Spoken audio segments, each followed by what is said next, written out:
Friends, मी Vishakha global online मराठीमध्ये आपल्या सर्वांचं स्वागत आहे. आजच्या व्हिडिओमध्ये आपण संत गाडगेबाबा अमरावती युनिव्हर्सिटी पेठ 2021साठी रिसर्च मेथॉडॉलॉजी म्हणजे संशोधन कार्यप्रणाली या विषयावरचे MCQs बघणार आहोत. त्यातून आपण कन्सेप्ट क्लिअर करणार आहोत, जे या पेठ एक्झामसाठी उपयुक्त आहेत. हे आपलं तिसरं लेक्चर आहे. याआधी आपले 2 लेक्चर्स कंप्लीट झाले आहेत या विषयावरती, या टॉपिकवरती. लेक्चर सुरू करायपहिले जे स्टुडंट्स या PhD एंट्रन्सला अपियर होत आहेत त्यांच्यासाठी एक गुड न्यूज आहे किंवा चांगली गोष्ट अशी आहे की आमच्याकडे या पेजसाठी कंप्लीट कोर्स अवेलेबल आहे, ज्यामध्ये तुम्हाला फुल सिलेबस व्हिडिओ लेक्चर्स, फुल सिलेबस नोट्स इंग्लिश आणि मराठी दोन्ही लँग्वेजमध्ये, फुल सिलेबस 20 टेस्ट. सराव किती आवश्यक आहे आपल्याला माहिती आहे, त्यासाठी या या सिलेबसवरती 20 टेस्ट आम्ही तुम्हाला देत आहोत. शिवाय कंप्लीट गायडन्स मिळणार आहे तुम्हाला PhD ॲडमिशनवरती.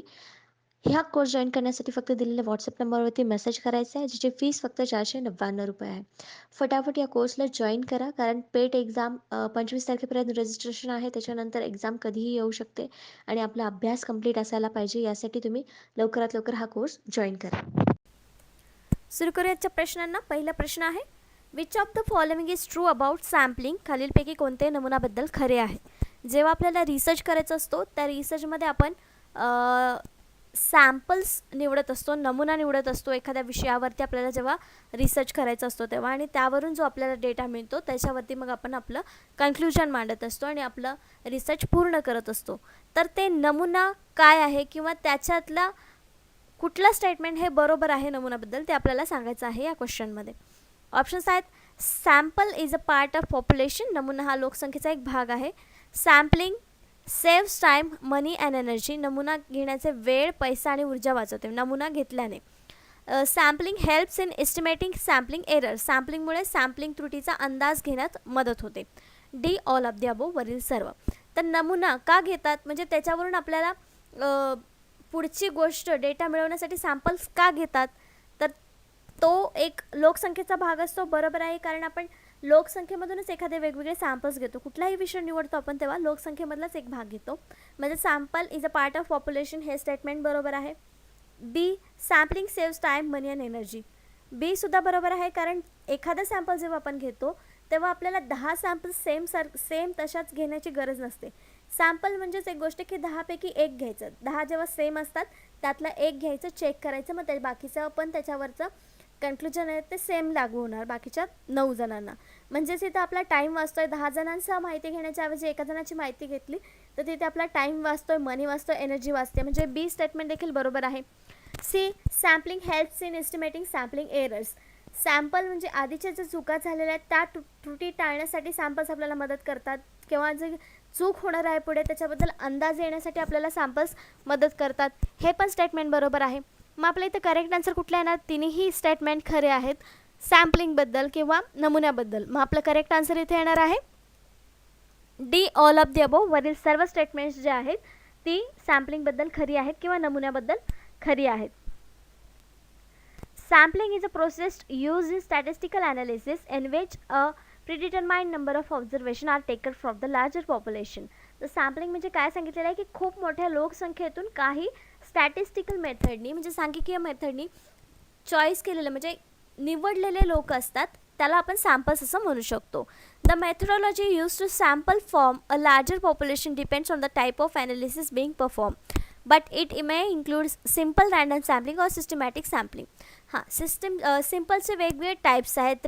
Random sampling, systematic sampling. काल पण आपण काही टाईप्स बघितले, क्लस्टर सॅम्पलिंग, कोटा सॅम्पलिंग, जे काही प्रकार आहेत सॅम्पलिंगच्या त्या प्रकारानुसार ते वेगवेगळे सॅम्पल्स आपण निवडत असतो. पण ते कशामधून निवडतो? तर लार्जर नंबर ऑफ पॉप्युलेशन म्हणजे खूप मोठ्या लोकसंख्येतून हे सॅम्पल्स आपण निवडत असतो. तर सॅम्पलिंग काय आहे? एक प्रोसेस आहे कशाची? मोठ्या लार्जर पॉप्युलेशनमधून थोडं आपल्याला ऑब्झर्वेशनसाठी किंवा आपल्याला अभ्यास करण्यासाठी नंबर्स निवडणे किंवा काही लोक त्याच्यामध्ये निवडणे, त्याला आपण सॅम्पलिंग म्हणू शकतो. Next question, sampling cases means, नमुन्याची प्रकरणे म्हणजे काय? केस जसं नमुना असतो त्याचे केसेस असतात वेगवेगळे, सॅम्पलिंग केसेस ज्याला आपण म्हणतो. तर ते सॅम्पलिंग म्हणजे नमुन्याची प्रकरणे म्हणजे काय? ऑप्शन्स आहेत, sampling using a sampling frame, sampling frame वापरून एक नमुना तयार करणे. Identifying people who are suitable for research, संशोधनास योग्य लोक असे ओळखणे.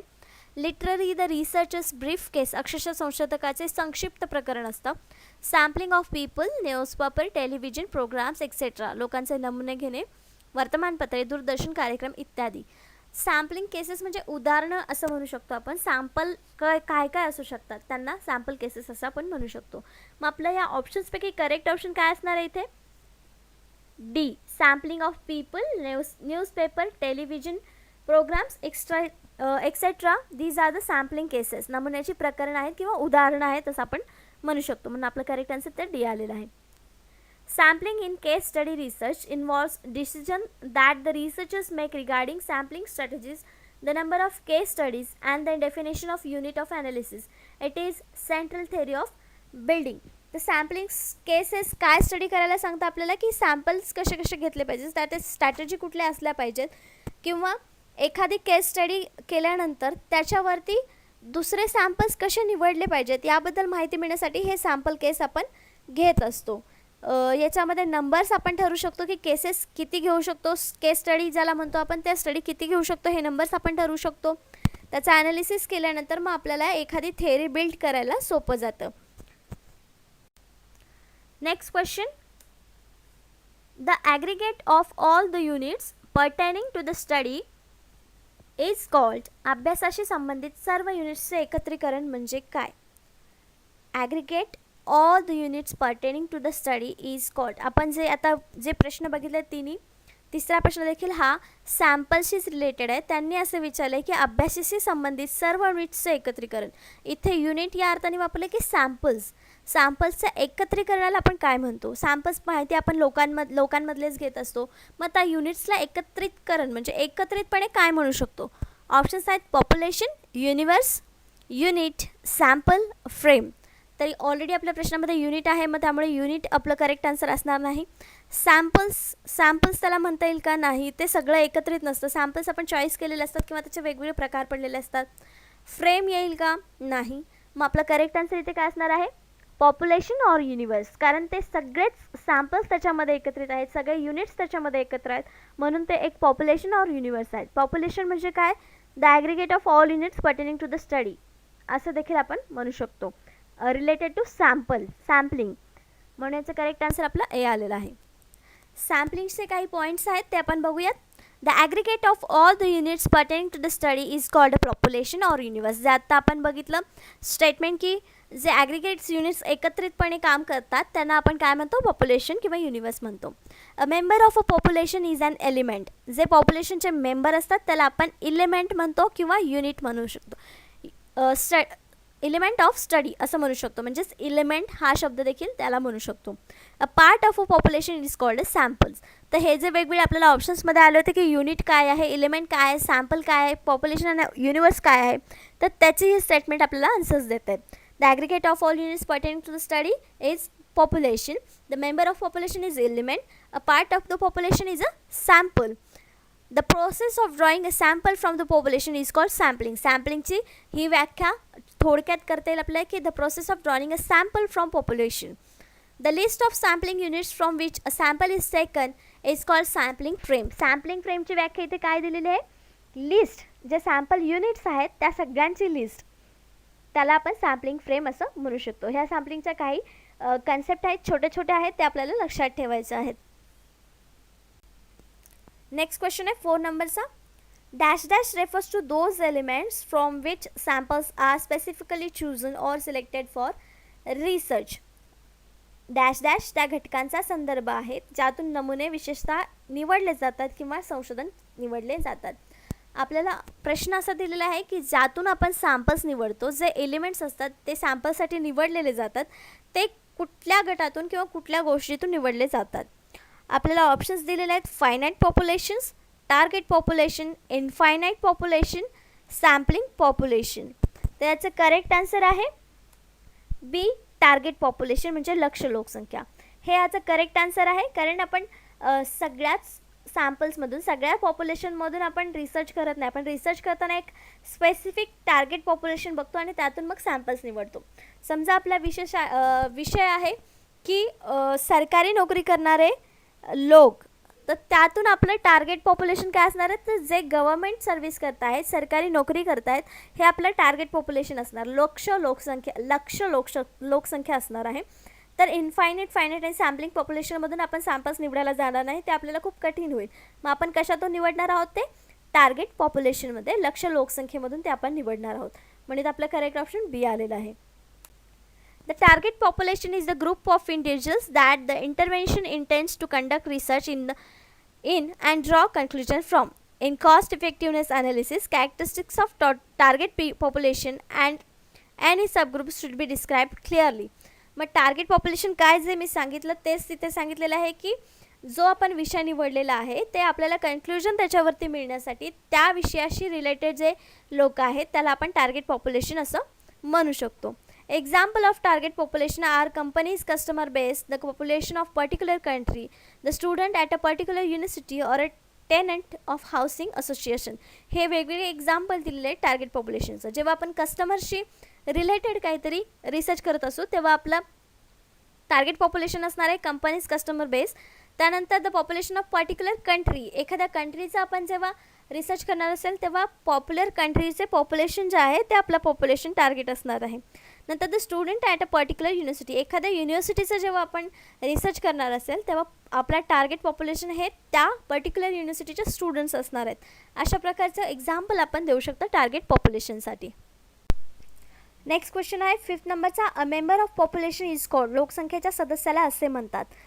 मग अशी आपण सॅम्पलिंगच्या एक्सप्लेनेशनमध्ये सॅम्पलिंगविषयी क्वेश्चन होता आपला, त्याच्यामध्ये आपण सॅम्पलिंगचे छोटे छोटे कन्सेप्ट बघितल्या होत्या. त्यामध्ये ही लाईन हे स्टेटमेंट सेम जसंच्या तसं होतं. अ member of a population is called dash dash.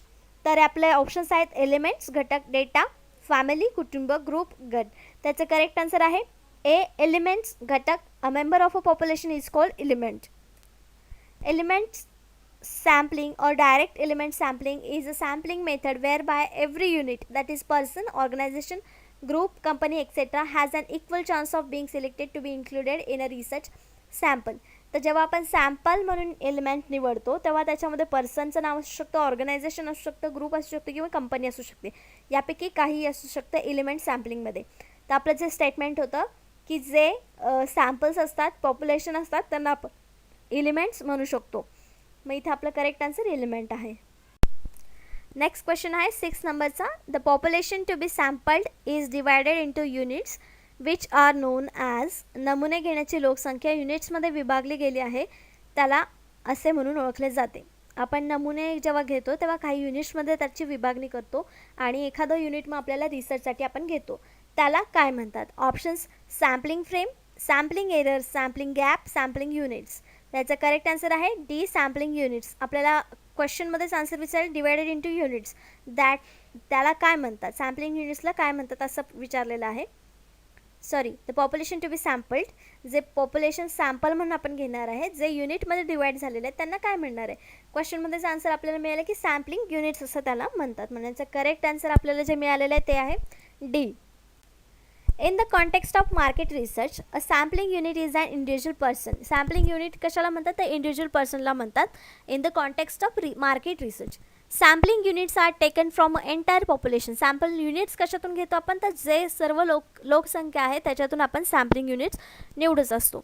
Such as a country, customer database or region and put into a smaller group to form a research sample. Research sample मिळवण्यासाठी आपण त्याचे वेगवेगळे विभाग करतो, division करतो, सबग्रुप्स करतो आणि त्याला मग आपण सॅम्पलिंग युनिट्स असं म्हणतो. This groups of unit is then use to research, analyse, draw conclusion on it. हे युनिट्स मग नंतर आपण रिसर्चसाठी पुढे घेतो आणि नंतर त्याच्यावरती विश्लेषण करतो, ऑब्झर्वेशन करतो आणि मग त्यातून एक कन्क्लुजन आपण काढतो जो आपल्याला रिसर्चमध्ये काढायचा आहे किंवा जे आपल्या रिसर्चचा हायपोथिसिस आहे ते क्लिअर करणं किंवा त्याच्यावरती काय कन्क्लुजन निघते हे क्लिअर करणं, हे नंतरची प्रोसेस होते जेव्हा आपण युनिट्सला डिवाईड करून मग एखादं युनिट आपण आपल्या स्टडीसाठी चॉईस करतो तेव्हा. नेक्स्ट क्वेश्चन आहे 7th नंबरचा. Which of the following are steps in sampling process. Sampling प्रक्रियेत खालीलपैकी कोणती पायरी आहे. ऑप्शन्स आहेत डिफायनिंग टार्गेट पॉप्युलेशन, लक्ष्य लोकसंख्या परिभाषित करणे, selecting and identifying the sample method, नमुना पद्धत निवडणे आणि ओळखणे, चूजिंग सॅम्पलिंग फ्रेम निवडणे आणि D all of the above वरील सर्व. तर सॅम्पलिंग प्रक्रियेत कुठली पायरी आवश्यक आहे किंवा कोणती पायरी आहे हे आपल्याला सांगायचं आहे. तर यामध्ये तिन्ही जे ऑप्शन्स आपल्याला दिलेले आहेत A, B, C, ते तिन्ही ऑप्शन्स आपल्याला आवश्यक असतात सॅम्पलिंग निवडण्यासाठी किंवा सॅम्पलिंग प्रक्रियेमध्ये. मग इथं आपलं करेक्ट आन्सर काय येणार आहे? D, all of the above, वरील सर्व या सॅम्पलिंगच्या पायऱ्या आहेत किंवा सॅम्पलिंग प्रोसेसच्या पायऱ्या आहेत. That is defining target population, कारण टार्गेट पॉप्युलेशन निवडल्यानंतरच आपण मग ॲनालिसिससाठी किंवा इन्फॉर्मेशन घेण्यासाठी त्यांना निवडू शकतो. त्याच्यानंतर आपण selecting and identifying sample method निवडणं ही तेवढंच गरजेचं असतं. कुठली मेथड निवडायची आहे ती ओळखणं, की कुठली सॅम्पल मेथड इथे योग्य असेल किंवा त्यातून आपल्याला योग्य कन्क्लुजन मिळेल, ते पण तितकंच महत्त्वाचं असतं. म्हणून याचाही समावेश आपल्याला सॅम्पलिंग प्रक्रियेत करावा लागतो. आणि सॅम्पलिंग फ्रेम निवडणं हे तर सगळ्यात महत्त्वाचंच आहे. त्यामुळे ह्या तिन्ही ज्या स्टेटमेंट्स आहेत किंवा तिन्ही ज्या पायऱ्या आहेत त्या आवश्यक आहेत सॅम्पलिंग प्रक्रियेमध्ये. आपण बघूया स्टेप्स इन सॅम्पलिंग प्रोसेस, म्हणजे सॅम्पलिंग प्रोसेसच्या काय स्टेप आहेत, पायऱ्या आहेत ते थोडक्यात बघूया. डिफायनिंग द टार्गेट पॉप्युलेशन, सर्वात पहिले आपल्याला टार्गेट पॉप्युलेशन ठरवायचं आहे. आपला जो विषय आहे त्या विषयाला अनुसरून किंवा आपल्या विषयाशी सुसंगत असं पॉप्युलेशन आपल्याला निवडायचं आहे. जसं की आपण एक विषय निवडला आहे की आर्ट्स या फॅकल्टीमध्ये स्टडी करणारे स्टुडंट्स, तेव्हा मग आपण कुठले टार्गेट पॉप्युलेशन करतो, तर जे स्टुडंट्स आर्ट विषय घेऊन अभ्यास करत आहेत किंवा त्यांची डिग्री करत आहेत, तर ते आपलं टार्गेट पॉप्युलेशन असणार. नंतर स्पेसिफाईंग द सॅम्पलिंग फ्रेम, मग सॅम्पलिंग फ्रेम निवडावी लागेल की आपल्याला कोणत्या फ्रेममध्ये पॉप्युलेशनचं निवड करायची आहे. त्यानंतर स्पेसिफाईंग द सॅम्पलिंग युनिट्स, मग युनिट्स वेगळे करायचे आहेत आपल्याला. त्यामध्ये पण देखील आपल्याला जर आर्ट्समध्ये एखादा स्पेशल विषय घ्यायचा असेल आणि त्यातले मग स्टुडंट निवडायचे असेल, तेव्हा आपल्याला ते युनिट्स बनवावे लागतील. कुठल्या विषयाचे आर्ट्स फॅकल्टीमधले स्टुडंट्स आहेत ते युनिट्स आपले तयार होतील. सिलेक्टिंग ऑफ सॅम्पल मेथड, मग मेथड आपल्याला कुठली यूज करायची आहे, त्याच्यामध्ये क्वेश्चनायर यूज करणार आहे की कशी इंटरव्ह्यू घेणार आहोत त्या स्टुडंट्सचा आपण, त्यातली एखादी मेथड आपल्याला निवडावी लागेल जेव्हा त्यांच्याकडून डेटा कलेक्ट करायचा असेल तेव्हा. मग डिटर्मिनेशन ऑफ सॅम्पल साईज, मग सॅम्पलची साईज किती घ्यायची आहेत, सगळ्या देशातल्या युनिव्हर्सिटीमधल्या स्टुडंट्स घेऊन चालणार आहे का आपल्याला? नाही. मग प्रत्येक स्टेटमधल्या एका युनिव्हर्सिटीचे स्टुडंट्स घेऊन चालेल का? तसंही करू शकतो. किंवा एकाच युनिव्हर्सिटीमधल्या प्रत्येक एक स्टुडंट घेतला तरी पण आपली प्रोसेस तिथे सॅम्पल साईज डिसाईड होऊ शकते. Specifying the sample plan, sampling plan, मग सॅम्पलिंग प्लॅन काय आहे आपला, किती स्टुडंट आपण घेणार आहे, मग त्याच्यावरून आपला रिझल्ट कसा येणार आहे, हे सगळं आपण प्लॅन करू शकतो. सॅम्पलिंग प्लॅन ज्याला आपण म्हणू शकतो.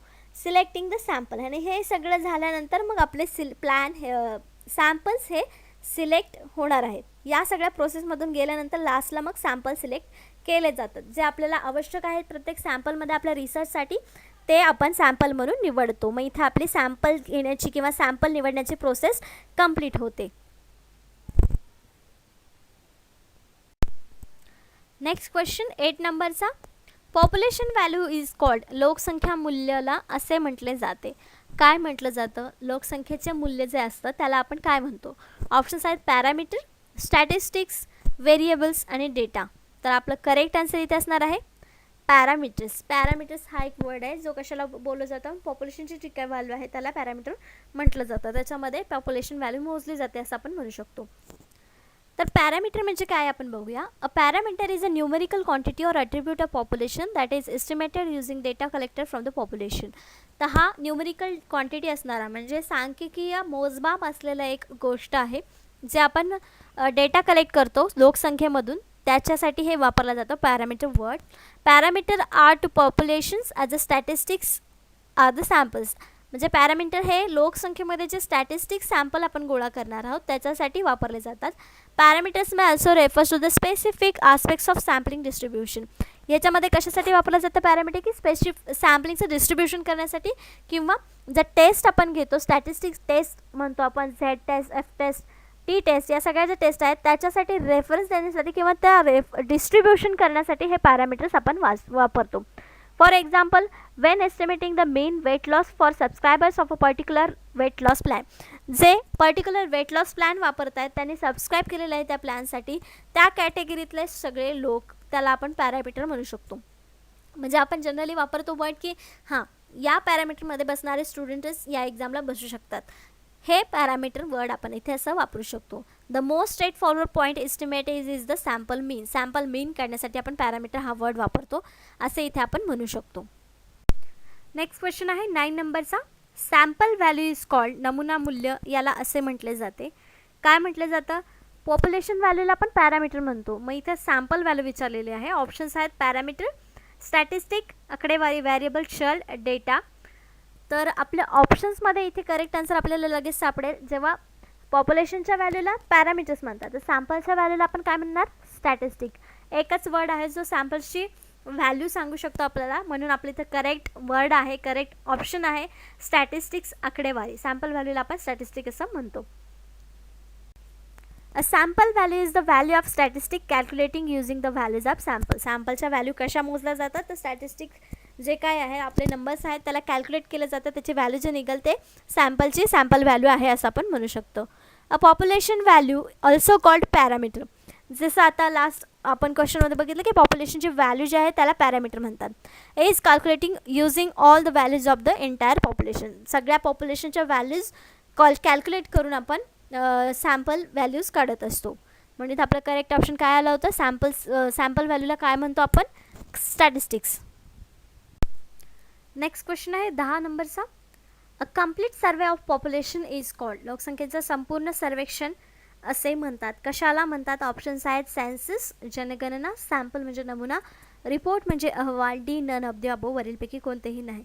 आपण आपल्या स्कूल लेवलच्या एज्युकेशनमध्ये देखील संपलेलं आहे की पॉप्युलेशनचा दर 10 वर्षांनी सर्वे होत असतो, ज्याला आपण सेन्सस म्हणून ओळखतो, म्हणजे जनगणना ज्याला म्हणतो. दर 10 वर्षांनी ही जनगणना होत असते. तर आपल्या इथे करेक्ट आन्सर देखील ए आहे, सेन्सस, जनगणना. A complete survey of population is called census, जनगणना. Census includes the total process of collecting, compiling, analyzing, evaluating, publishing and disseminating statistical data regarding the population and housing and their geographical location. तर census म्हणजे काय दिलेलं आहे की सगळंच लोकसंख्येविषयी माहिती गोळा करणं, ते जमा करणं, मग त्याचं विश्लेषण करणं, त्याला मूल्यांकन करणं, त्याला पब्लिश करणं, त्याच्यानंतर त्याचा स्टॅटिस्टिकल डेटा काय आहे, त्याच्यामध्ये वेगवेगळ्या गोष्टी म्हणजे ते राहणं त्यांचं कुठं आहे, त्यांच्या हाऊसिंगबद्दल माहिती, त्यांचं जॉग्राफिकल लोकेशन, ही सगळी माहिती सेन्ससमध्ये इन्क्लूड केलेली असते. दर 10 वर्षांनी ही माहिती अपडेट होत असते आणि त्यावरूनच आपल्याला प्रत्येक म्हणजे देशामध्ये देशाची लोकसंख्या आज किती आहे, यावर्षी किती आहे, हे आपल्याला लक्षात येत असतं. Population characteristics include demographic, social and economic data are provided as of particular date reference period. तर इथे काय दिलेलं आहे आपल्याला की पॉप्युलेशनचे कॅरेक्टरिस्टिक्स जे आहेत त्याच्यामध्ये असतात सेन्ससमध्ये सोशल, इकॉनॉमिक, डेमोग्राफिक म्हणजे लोकसंख्येविषयी, सामाजिक किंवा आर्थिक माहिती देखील या सेन्ससमध्ये आपल्याला मिळालेली असते. म्हणजे किती लोक बेरोजगार आहेत, किती लोकांना रोजगार नाही आहे, त्याच्यानंतर किती लोकांना रोजगार मिळतोय पण भूक मार होते किंवा जीवन जगण्यासाठी त्यांच्याकडे आवश्यक पैसे नाही आहे, ही सगळा डेटा जो इन्फॉर्मेशन जे आहे ते आपल्याला सेन्ससमधून मिळते किंवा सेन्ससवरती रिसर्च केल्यानंतर आपल्याला प्राप्त होत असते. पण पर्टिक्युलर डेटमध्ये, पर्टिक्युलर पिरियडमध्ये, रेफरन्स पिरियडमध्ये. का? कारण तो दर 10 वर्षांनी होते, म्हणजे 10 वर्षाच्या पिरियडसाठी ती माहिती व्हॅलिड असते. त्यानंतर ती माहिती अपडेट होते दर 10 वर्षांनी आणि त्याच्यातून मग आपल्याला पुढच्या नेक्स्ट अपडेटेड माहिती पुढच्या 10 वर्षांनीच मिळते. त्याला आपण जनगणना किंवा सेन्सस असं म्हणतो. तर अशा प्रकारचे आजचे 10 प्रश्न आणि 10 कन्सेप्ट आपल्या इथे संपलेले आहेत. आजच्या व्हिडिओमध्ये किंवा आजच्या सेशनमध्ये आपण सॅम्पलिंग या टॉपिकवरचे क्वेश्चन्स बघितलेले आहेत 10 आणि त्या 10 क्वेश्चन्सवरचे 10 कन्सेप्ट सॅम्पलशीच रिलेटेड होत्या. नेक्स्ट लेक्चरमध्ये आपल्याला रिसर्च मेथॉडॉलॉजीच्या काही डेफिनेशन्स, त्याचे कॅरेक्टरिस्टिक्स बघायचे आहेत, ते एक्सप्लेन करायचे आहेत. त्यानंतर आणखीन काही टॉपिक होतील नेक्स्ट लेक्चरमध्ये. आजच्या लेक्चरसाठी धन्यवाद. थँक्यू.